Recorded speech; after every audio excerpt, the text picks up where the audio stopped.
Hello everyone, I'm Justina Paris and I welcome you all to today's daily news analysis. आज है 16th May 2025 and we're going to be seeing important articles from the Hindu and the Indian Express. So let's begin. Before we move on to the first article of the day, आज का जो date है 16th May, what is it celebrated as? तो आज का जो दिन है it is celebrated as International Day of Light. Okay, so इसके बारे में कुछ जानकारी लेते हैं. What is the theme? Why is it celebrated? All of that we'll understand.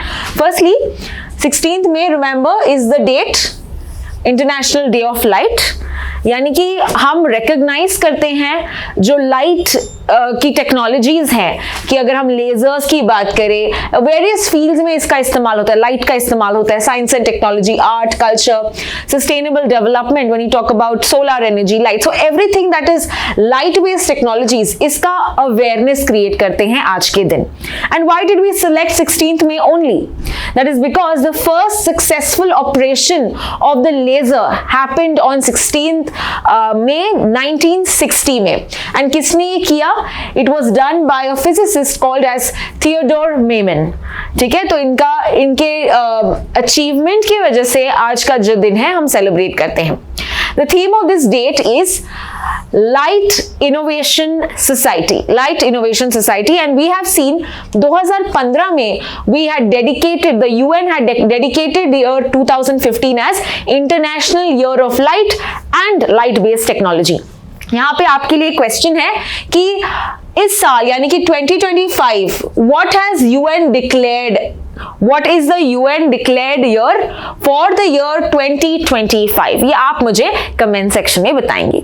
Let's now proceed to our first article, and when we talk about the first article, this is going to be a merger of various articles with regard to the recent update between India and the warlike situation with Pakistan. क्या हो रहा है, क्या चल रहा है, इसका quickly एक update देखते हैं.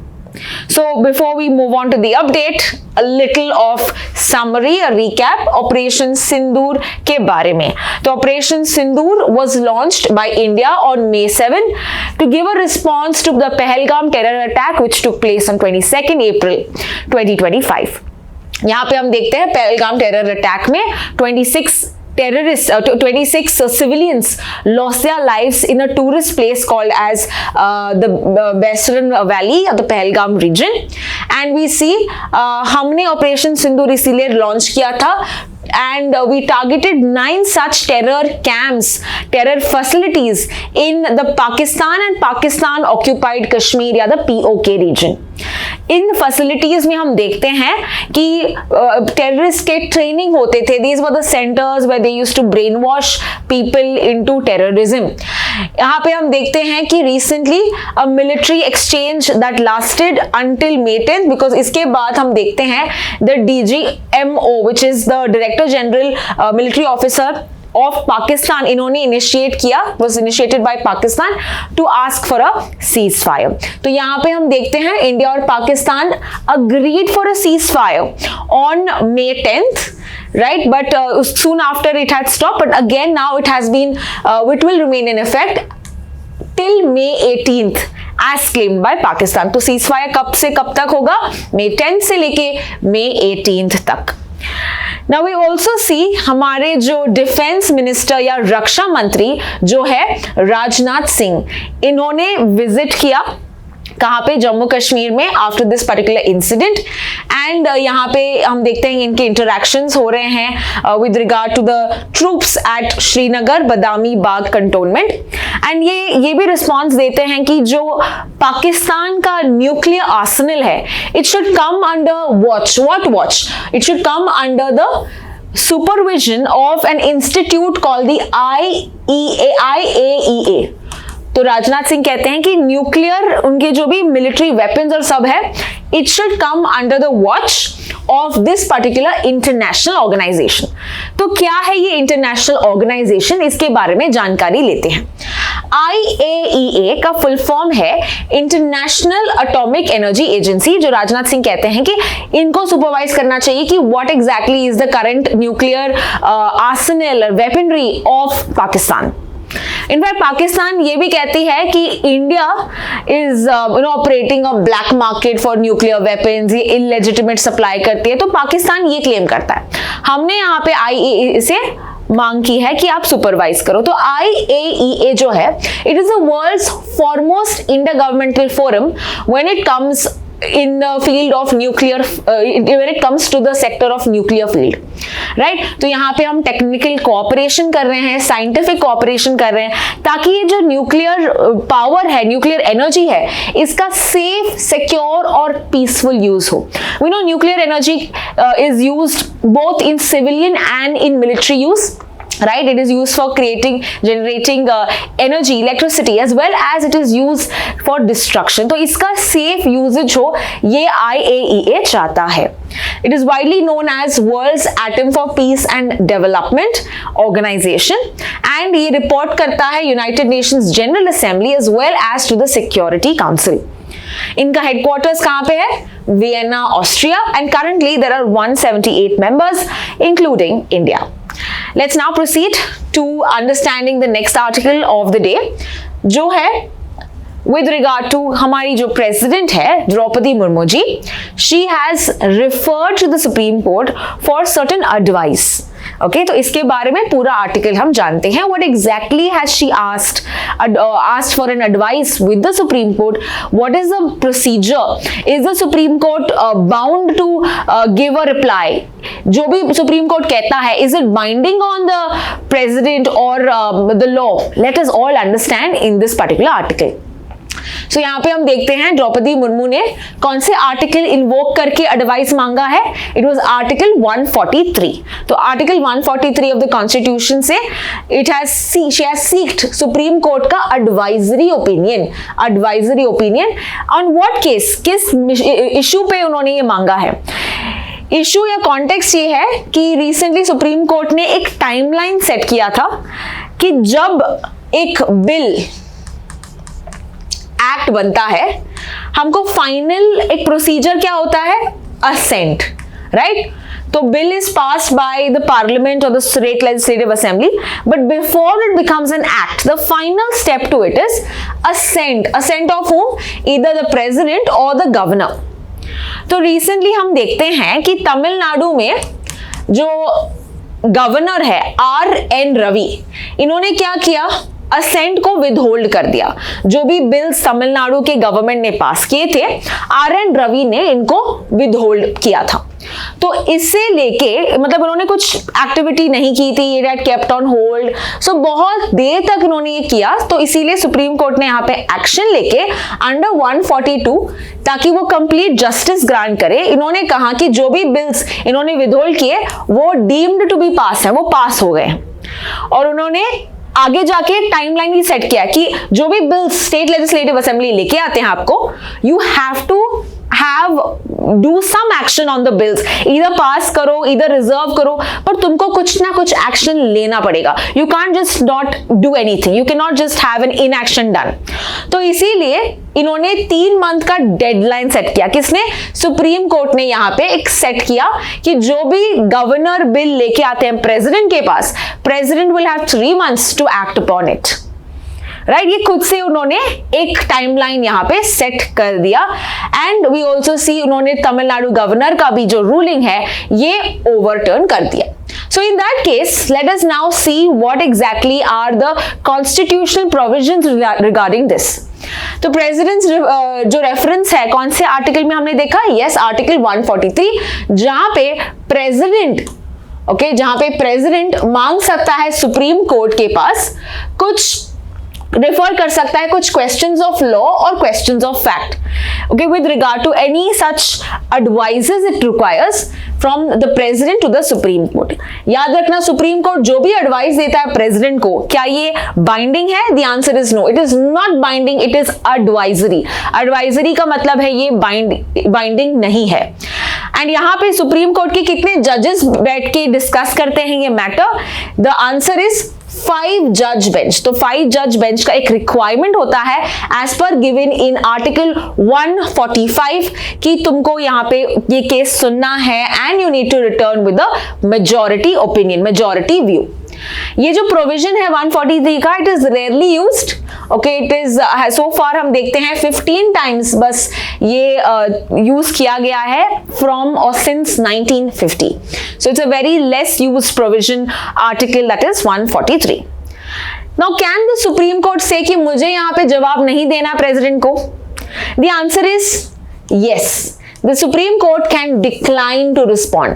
यहाँ पे it is necessary to know 143 में word लिखा है may, right? May give that is giving the Supreme Court the discretion to respond. लेकिन कुछ cases में it is a compulsion to reply, which is those cases when it comes to constitutional cases.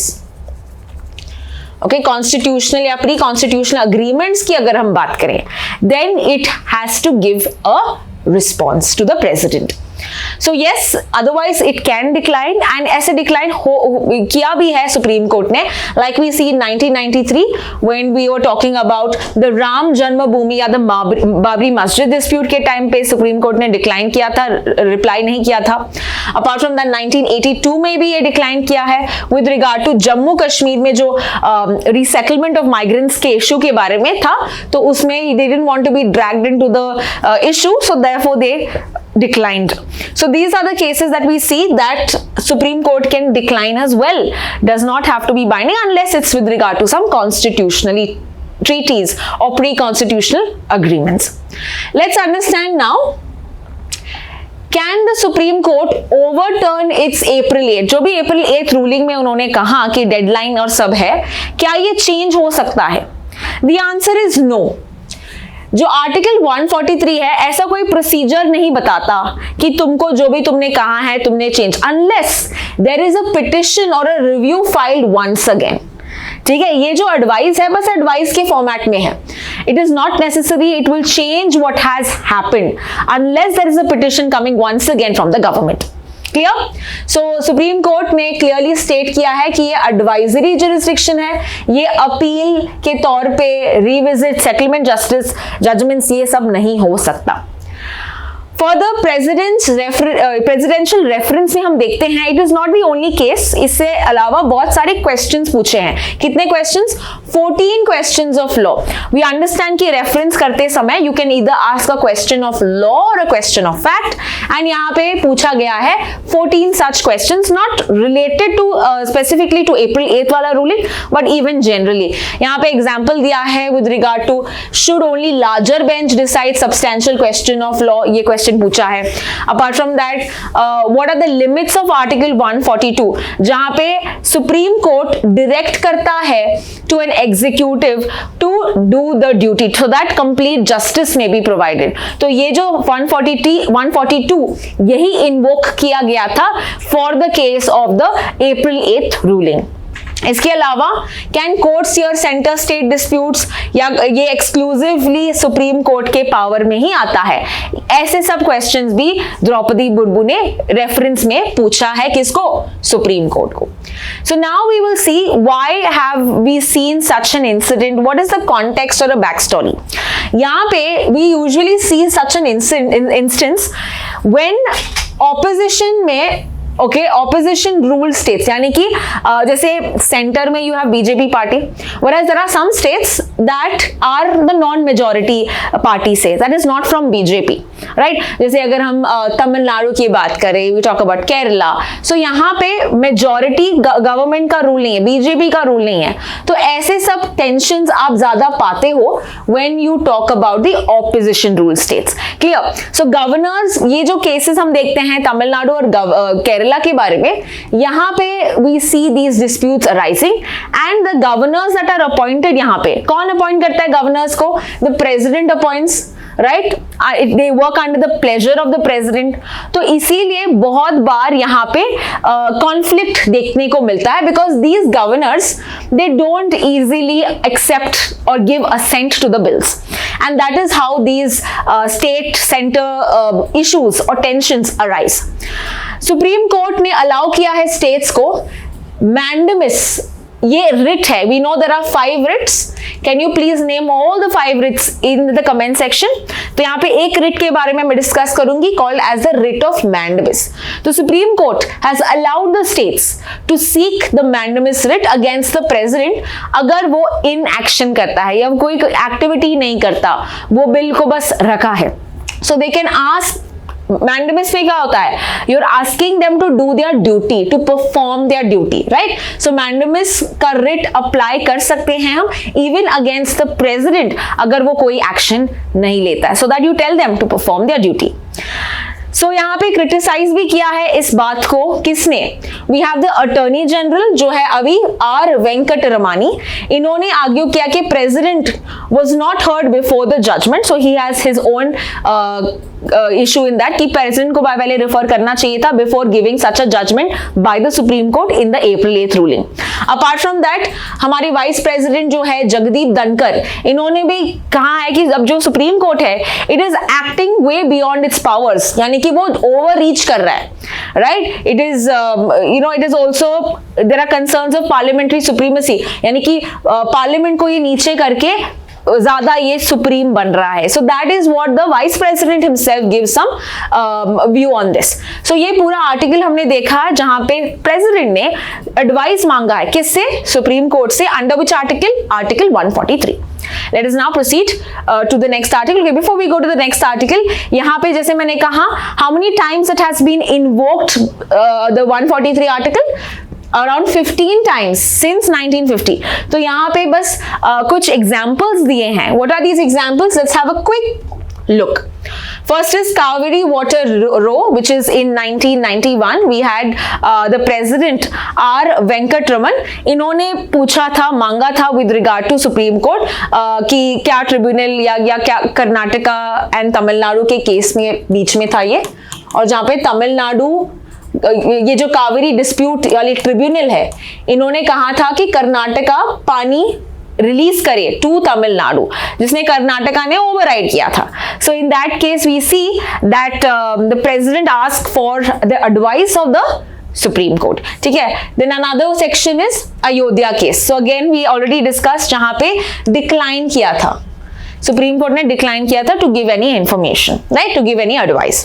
Then we also have Gujarat election. यहाँ पे Gujarat election में we had during that time we had the chief minister of Gujarat was Narendra Modi, right. So here we see APJ Abdul Kalam, इन्होंने refer किया था matter towards the supreme court, okay, towards the supreme court, and यहाँ पे supreme court ने जवाब दिया था कि इलेक्शन कमीशन जो भी कर रहा है वो सही कर रहा है, it has the power to do so. Then the other case that we saw is 2G telecom licences, तभी प्रेसिडेंट थी कौन, प्रतिभा पाटिल, ऑलराइट। सो यहाँ पे भी सुप्रीम कोर्ट का यहाँ पे जवाब था कि whatever the government is doing it's fine, and in that case the just reference that we see.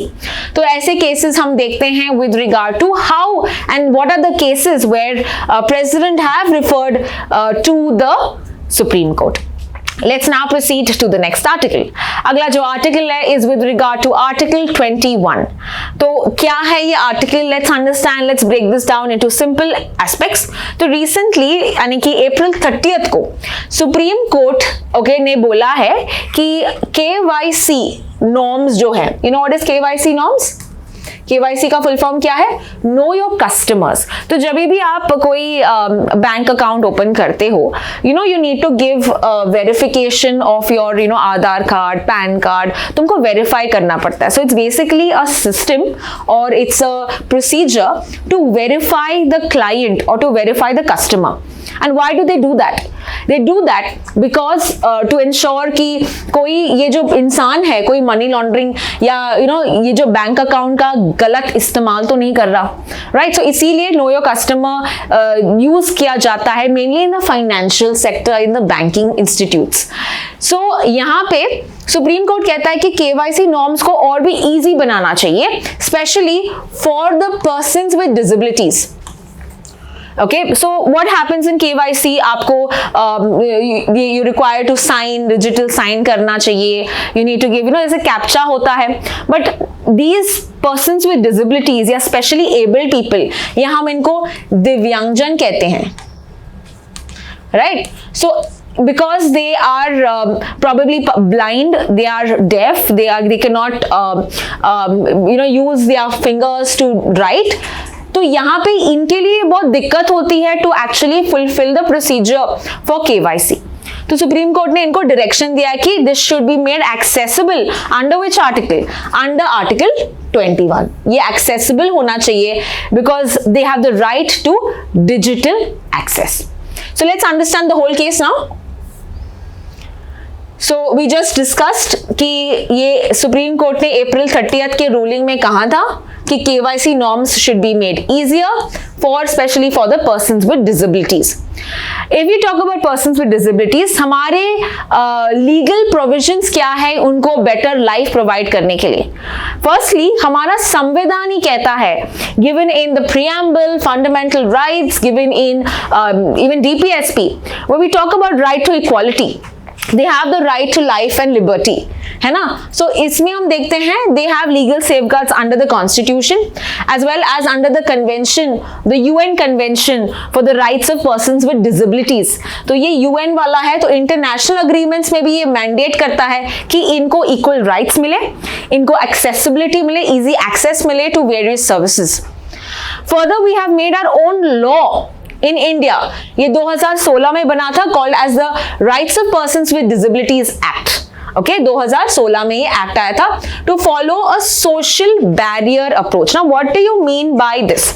यहाँ पे ये कहता है कि जो बैरियर होता है, it's not just about a physical barrier, okay, it is with regard to mental disability भी हो सकती है, राइट, सोशल डिसेबिलिटी भी हो सकती है। So in that case it should be like an overall approach to it.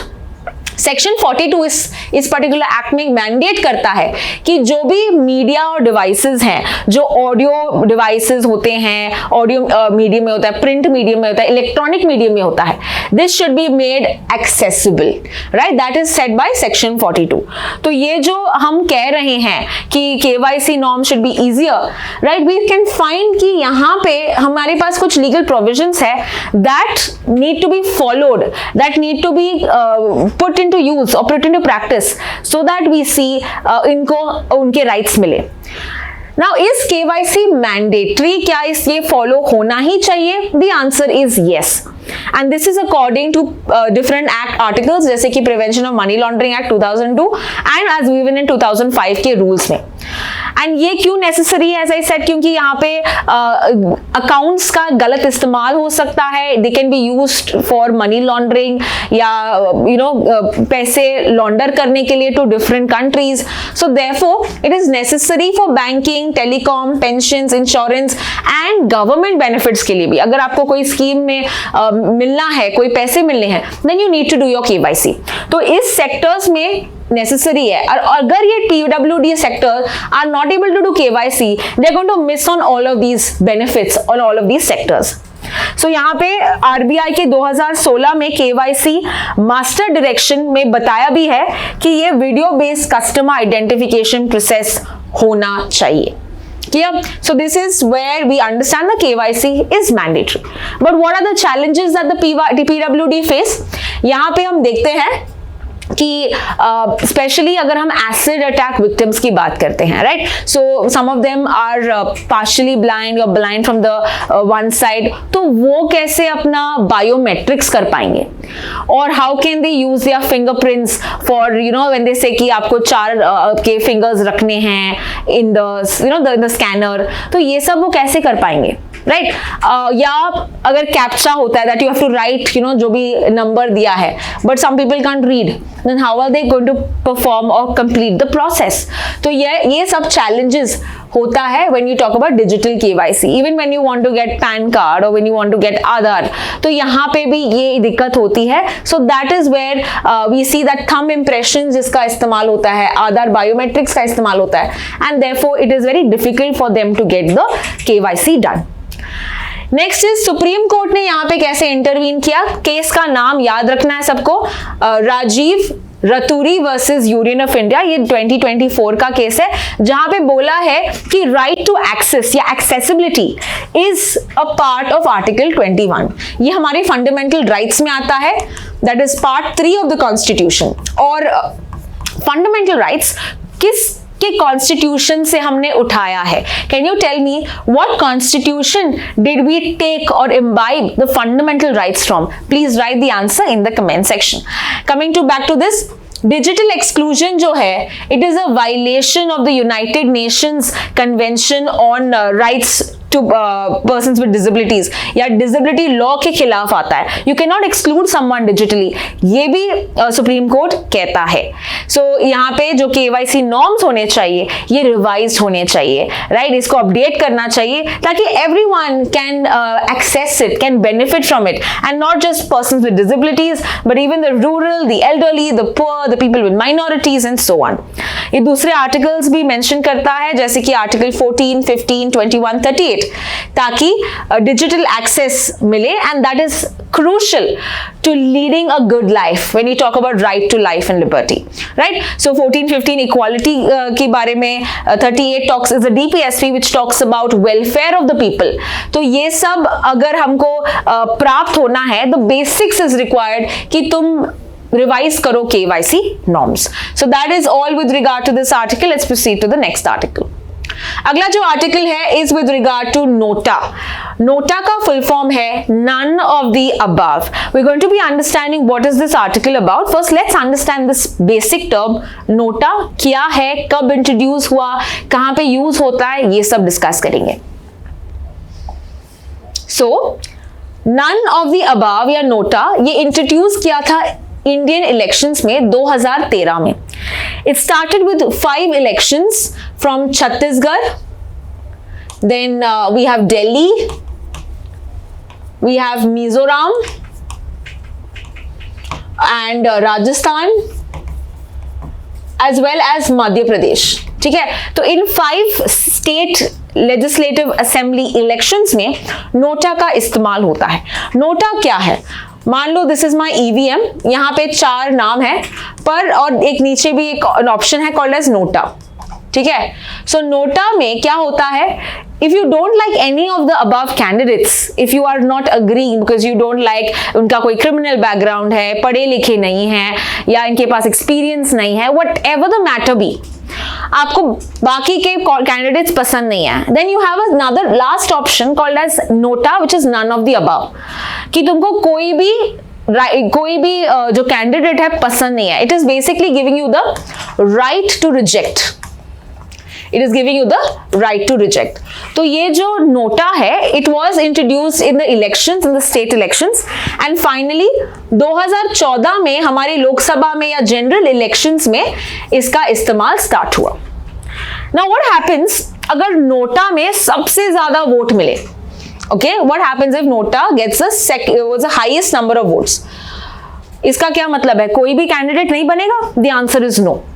Second जिसको मिला है, सेकंड हाईएस्ट वोट्स जिसको मिला है, वो कैंडिडेट बनेगा.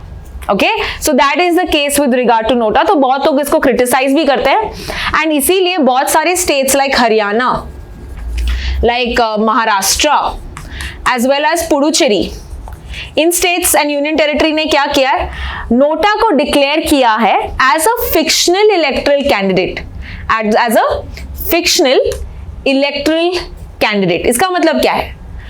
मतलब कि अगर स्टेट इलेक्शंस में नोटा गेट्स हाईएस्ट वोट्स तो वापस से इलेक्शंस वहां पे कंडक्ट करेंगे, उस कॉन्स्टिट्यूएंसी में वापस से इलेक्शंस कंडक्ट करेंगे. So that is what is done in these states, not done in all states, not done in general elections.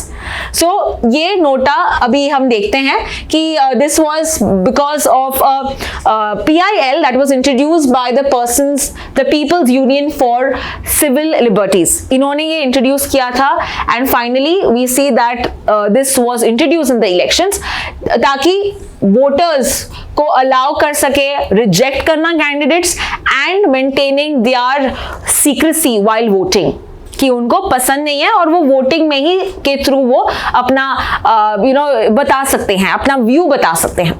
So now let's understand what is now the case that we have. We have seen कि अगर NOTA को highest vote मिला तो second person becomes the winner. Right, second person becomes a winner. Now imagine सिर्फ एक ही candidate है. Now if एक candidate है, एक कैंडिडेट है और दूसरा नोटा है, अगर नोटा को सबसे ज्यादा वोट मिले automatically who becomes the winner? Obviously जो एक कैंडिडेट था उसको ही मिलेगा, वो ही बन जाएगा। बट सहमति है कि लोगों में एक ये है कि they don't want this candidate to become, right? So in that case there should be re elections और समथिंग। तो वही डिमांड कर रहा है एक और PIL, जिसका नाम है Vidhi centre. PIL is given by the Vidhi centre. तो इन्होंने कहा कि दिस नोटा जो है, okay, it wants to make it a mandatory option even in elections with only one candidate. Okay, that is what the Vidhi Center is saying. So यहाँ पे NOTA जो है अभी तक हम देखते हैं it has received a very low vote share. Okay, अगर हम पूरे कंट्री की बात करें, इट्स हैज 1% इन लोकसभा, सो इसका शेयर बहुत कम है। एंड स्पेसिफिकली ये ऐसा देखा जाता है that whenever NOTA is an option is introduced for the first time in any state, in any legislative assembly, you will find that NOTA को सबसे ज्यादा यहाँ पे वोट शेयर मिलता है।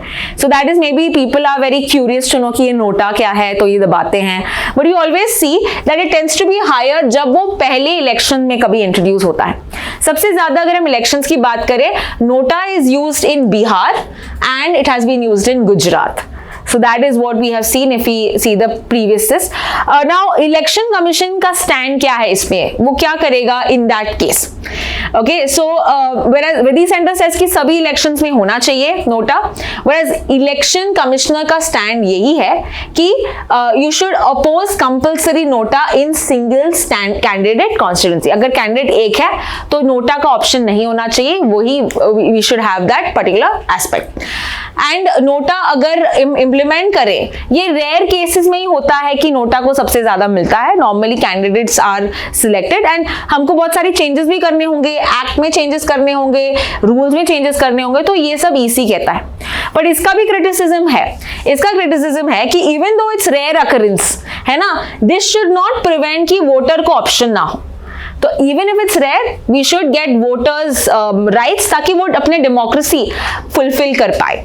सो अगर हम लार्ज स्केल इलेक्शंस देख रहे हैं, ईसी इतना केपेबल है, तो ये तो चेंजेस तो मामूली सा है, changes in the act and the rules, तो ये एक क्रिटिसिज्म भी दिया गया है इलेक्शन कमीशन के जवाब के।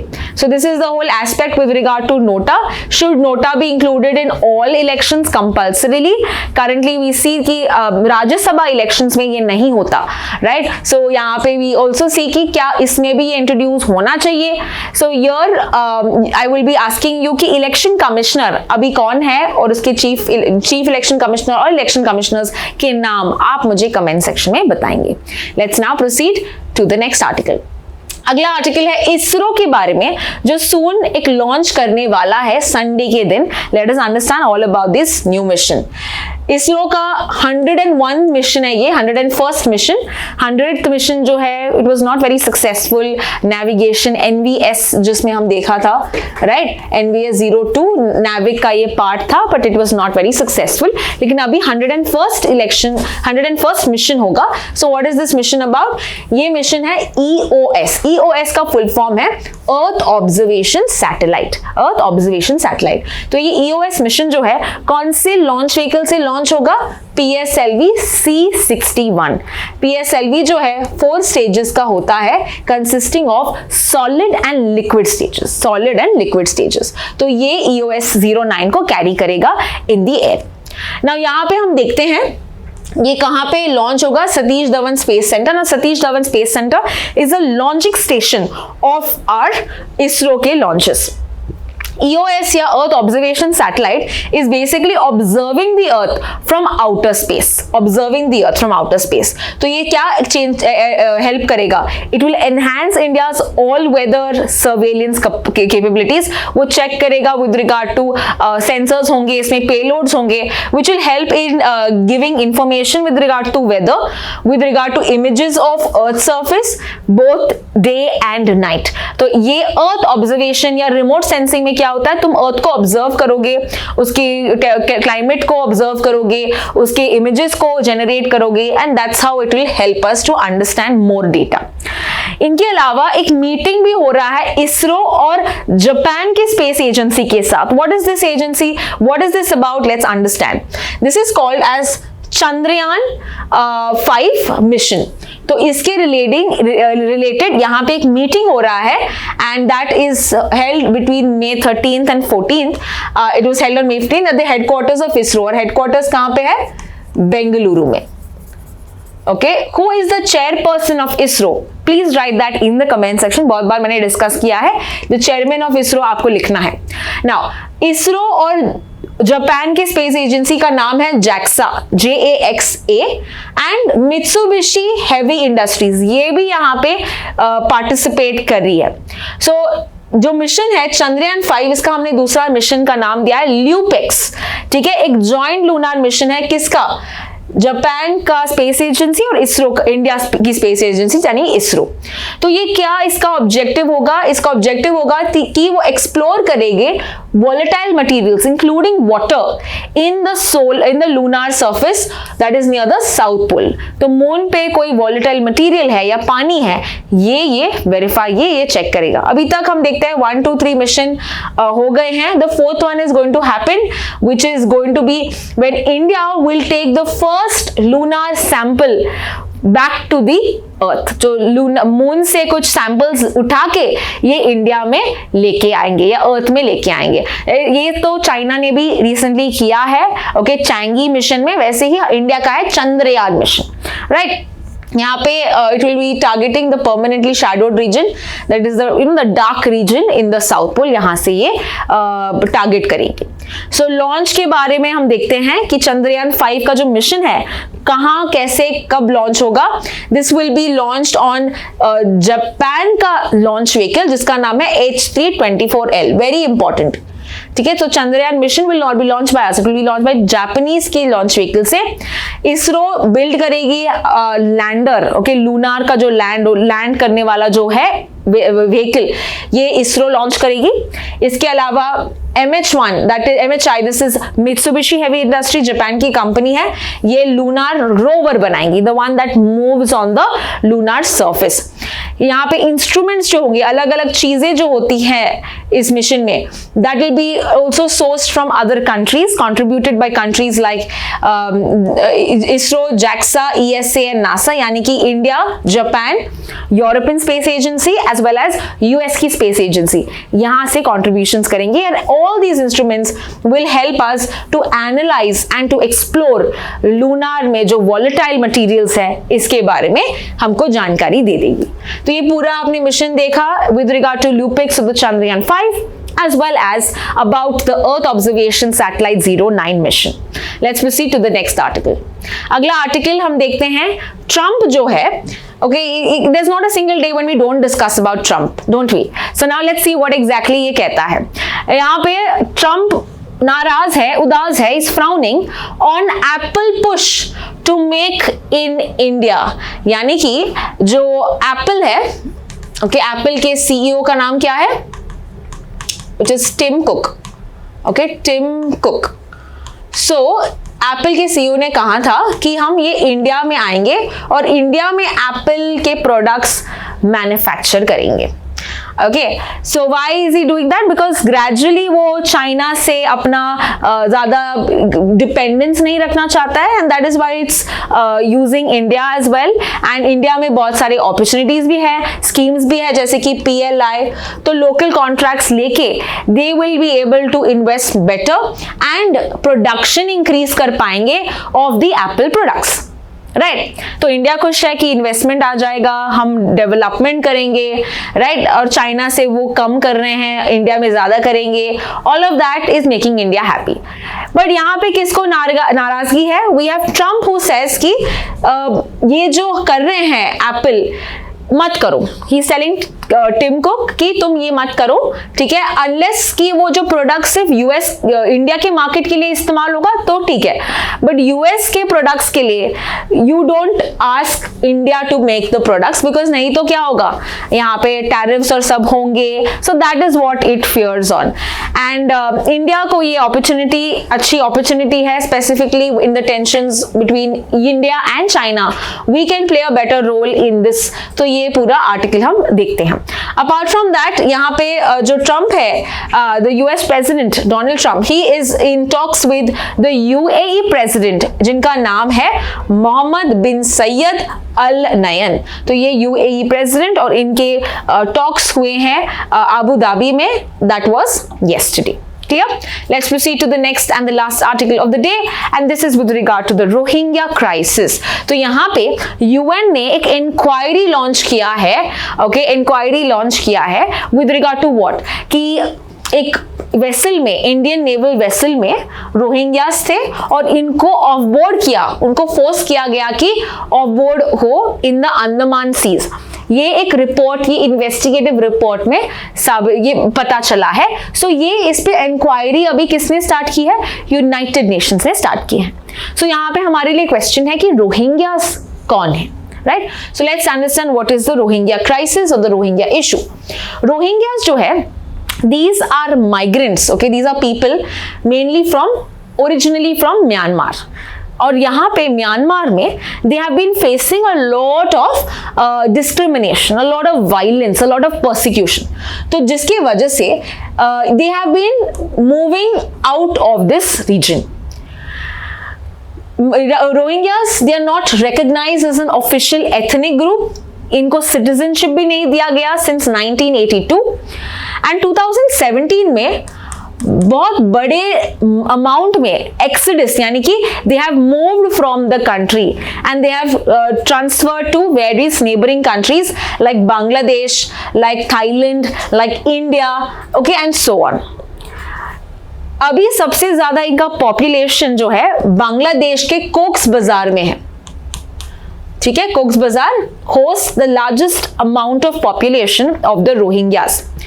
सो these are one of the largest stateless population, इनको सिटीजनशिप भी नहीं मिल रहा। एंड अर्ली 1990s में हम देखते हैं Rohingyas slowly have been fleeing away from Myanmar.